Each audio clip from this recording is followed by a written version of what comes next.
Hey everyone, welcome back. It is Icon. Thank you so much for checking out another episode of Esports Analysis. In today's video, we're not going to be breaking down film like we normally do. Today, we're going to be talking about some drama that seems to be going on in the camp of the Chicago Huntsmen.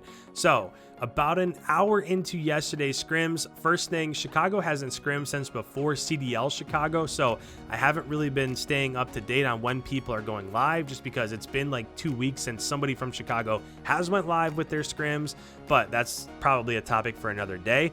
But they were about an hour into their scrims. I started getting comments, I started getting tweets on YouTube and Twitter and kind of all over the place that Chicago was playing with General and they were playing with that sub because Gunless had gotten benched.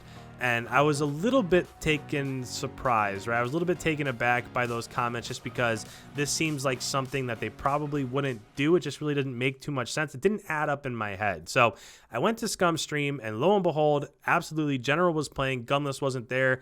And then from there, about an hour or two later, we got this clip from Gunless and I'll play it for you in a second. But essentially, he comes out and he just puts people on blast. So I'm hoping personally that there are two sides to this story, right? Hopefully there's kind of a Gunless story and then the team has something different. That's what I'm hoping for. I'm going to talk about both sides as soon as we hear this footage. So let's go ahead. Let's listen to what Pierce has to say. And then I'll break down both sides after it. Let's listen. I don't know how I benched myself. I didn't even know I was benched until today. Nobody wanted to say a word to me. Ain't that sad? Oh. The only reason I learned that everything was happening was from fucking literally other people. Are you gonna get lazy?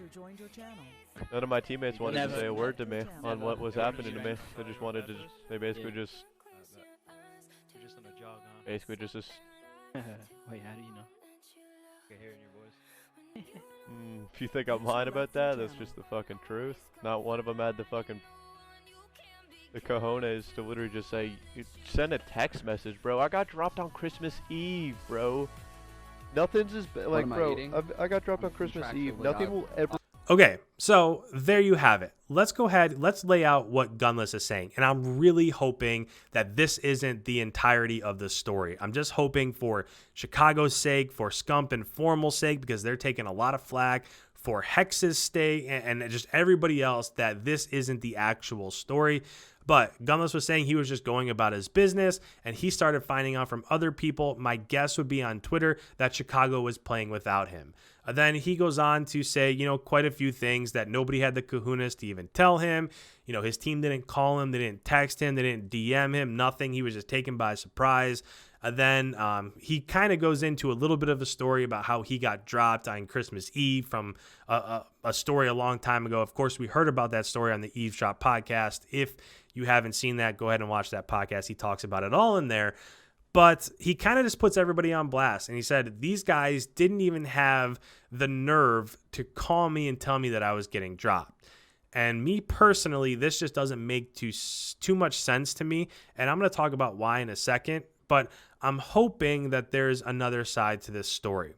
So just from what Pierce is saying, it doesn't really add up to me. And I'm not saying that, I don't have any more information than you do. I'm just kind of looking at this and kind of thinking critically a little bit. But in order for Gunless's story to be true, that would mean that his other four teammates, both coaches, the three coaches, if you're including Tupac, Hex, the entire organization would have had to have conspired behind Pierce's back and said, hey, tomorrow when we scrim, we're going to leave Pierce out of it. Nobody tell him, right? Of all the 8, 9, 10 people that are there, nobody tell him that this is what's going to happen and let's just play without him. So in another text thread or whatever, all of those people would have had to have come together and agreed, yeah, let's do this and let's not tell Gunless what's going on. In my mind, that just doesn't make too much sense, right? Just everybody coming together like that and leaving Pierce out in the dark, it just doesn't make sense. It doesn't add up to me. So I'm hoping that on the other side of the coin, I'm hoping that the story that I'm going to tell you now is what really happened. We've all heard from the Arcity's interview a couple weeks ago on that Trip Cap podcast where he talked about how, well, he laid it all out there, but essentially he said that Pierce was showing up late and Formal was showing up late and You know, he's never dealt with this before, and they don't know how to play the game. He spilled the beans all over the place. What seems to make sense to me is that they were all logged in. They were ready to scrim. So the other 4 players were there. The 2 or 3 coaches were there, ready to be in Codcaster, and Pierce wasn't there. Right? He overslept. He didn't wake up in time. He wasn't there for the scrim.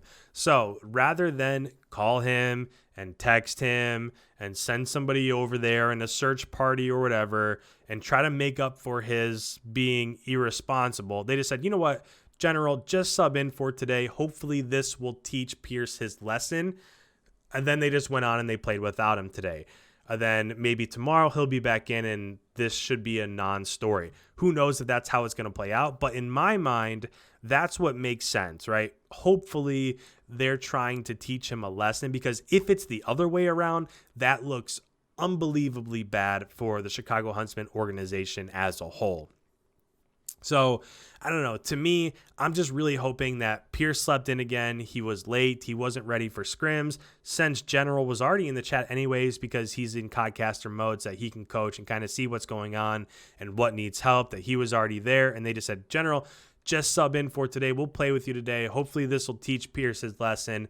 Then maybe he'll wake up a little bit. So who knows? I'm really hoping that it's that story that I just laid out, because if everybody went behind Pierce's back and threw him under the bus and decided to bench him without even telling him, that looks super bad. And if you go on Twitter, and I think CDL Intel had a ton of traction on this story, and if you look at those comments, a lot of people are saying, well, this is just Scump and Formal all over again, right? This is what they do. And I don't want to believe that. I'm not saying that they haven't done that in the past, because we know that there have been stories out there like what happened with Karma. I think it was in World War II where they dropped him and ended up playing without him. So we know that they have done something like this in the past, but I don't want to go into this just throwing blame out there for everybody and maybe being wrong with this. So that's why I explained 2 sides of the story. The other thing that I'll say, and I just want to touch on this real quick, this is a little bit separate, but following that, you started to get tweets from people like JCap, who just recently got benched from OGLA for Chino, and some other people that were saying, hey, come on out.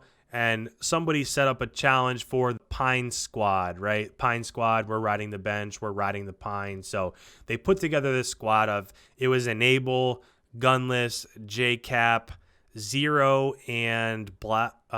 Who was the other one? I forget the 5th person. I don't know. It's not coming to me off the top of my head. But they said, hey, who wants to challenge the Pine Squad? And this I just absolutely hate, because this is just like a subliminal message back to their organizations that, well, we're not good enough to play for our squad, so let's just make our own. And they're going out and they're challenging people, and they just seem to be throwing shade at their organizations, and I hate this, right? This to me is so unprofessional. I talked about this in the video a couple weeks ago, how much I hate stuff like this. It makes the organization look terrible. It makes the players look like little crybabies, right? If you got benched, you know what? Suck it up, train a little bit harder, and get back in the starting lineup instead of going to Twitter and saying, who wants to challenge the Pine Squad because we're on the bench? Ha ha, we're not good enough to play, yada, da, da, da. It just, that stuff drives me crazy.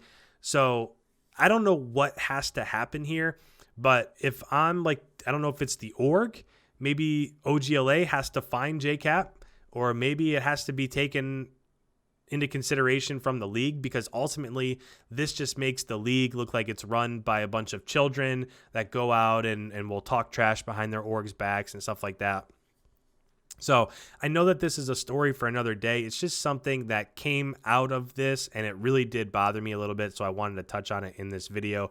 So with that, guys, if you're new around here, this is the first time you've seen any of my content, make sure you hit that subscribe button. This is a video where I want to read your comments. What are you guys thinking about this?